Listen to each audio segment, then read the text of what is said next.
உங்கள் இல்லங்களில் மகிழ்ச்சியும் உழைப்பில் வெற்றியும் வாழ்வில் வளமும் பொங்கட்டும்.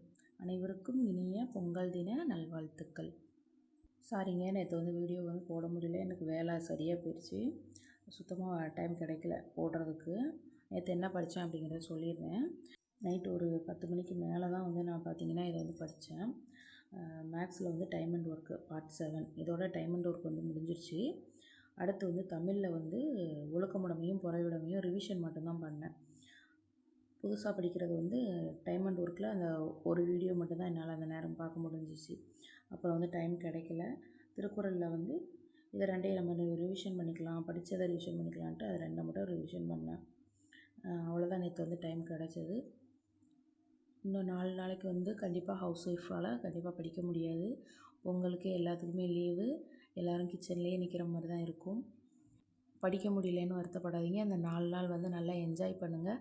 நமக்கான நாளாக நினச்சி சந்தோஷமாக என்ஜாய் பண்ணுங்கள். அடுத்த வருஷம் பொங்கலுக்கு நம்ம கவர்மெண்ட் ஜாப் வாங்கிட்டோம் அப்படிங்கிற சந்தோஷத்தோடு நம்ம இந்த பொங்கலை செலிப்ரேஷன் பண்ணணும். அந்த அளவுக்கு நம்ம உழைப்பு அதிகமாக கொடுக்கணும். இந்த 4 நாள் எவ்வளோ சந்தோஷமாக இருக்கணுமோ ஹாப்பியாக இருங்க. திங்கக்கிழமையிலேருந்து நம்ம ஸ்டார்ட் பண்ணலாம். அது வரைக்கும் இந்த 4 நாள் கிடைக்கிற டயத்தில் அரை மணி நேரமோ 1 மணி நேரமோ கிடைக்கும்போது என்ன பண்ணுங்கன்னா, படித்ததை ரிவிஷன் மட்டும் பண்ணிக்கோங்க. வேறு எதுவும் நம்மளால் கண்டிப்பாக புதுசாக படிக்க முடியாது. அதனால் உங்களுக்கு கிடைக்கும்போது இதை நீங்கள் ரிவிஷன் பண்ணிக்கோங்க. நானுமே அந்த மாதிரி தான் பண்ண போகிறேன். அதுக்கப்புறம் மண்டேலேருந்து ரெகுலராக ஸ்டார்ட் பண்ணலாம். ஓகேவா? அனைவருக்கும் இனிய பொங்கல் தின நல்வாழ்த்துக்கள். சந்தோஷமாக இருங்க எல்லோரும். வாழ்த்துக்கள் எல்லாருக்குமே.